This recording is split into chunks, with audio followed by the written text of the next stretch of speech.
పట్టణంలో వైఎస్ఆర్సీపీ కార్యాలయాన్ని ధ్వంసం చేసిన సంఘటన మనందరం కూడా చూస్తూ ఉన్నాం. బాలకృష్ణ గారు హిందూపురంలో ప్రాతినిధ్యం వహిస్తున్నారు. ఆయన ఈ రాష్ట్ర ముఖ్యమంత్రికి బావమరిది, మహోన్నతమైన ఎన్టీ రామారావు గారి పుత్రుడు, ఈ రాష్ట్ర ఐటీ శాఖ మంత్రి లోకేష్ కూడా మామ. ఎటువంటి సంకేతాలు ఇస్తున్నారండి ఈరోజు హిందూపురంలో వీళ్ళు? ఆయన నిజ జీవితంలో ఏం సాధించాడని ఈరోజు ఇంతటి దౌర్జన్యానికి పాల్పడ్డాడు? సినీ జీవితంలో ఆయన హీరో కావచ్చు, నిజ జీవితంలో ఆయన విలన్లా ప్రవర్తించాల్సిన పరిస్థితులు ఏర్పడినాయా?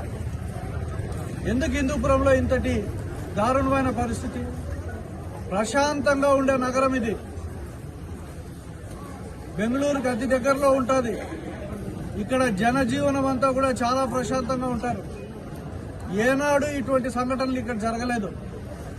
మొట్టమొదటిసారి చూస్తూ ఉంటే ఒక మహిళ వైఎస్ఆర్సీపీకి ఇక్కడ ఇన్ఛార్జిగా ఉన్నారు. బాలకృష్ణ గారి పైన పోటీ చేసింది ఒక మహిళ. ఆమె ఆఫీసును మీరు ధ్వంసం చేస్తారా? ఇంతకంటే దౌర్భాగ్యం ఇంకొకటి ఉందా?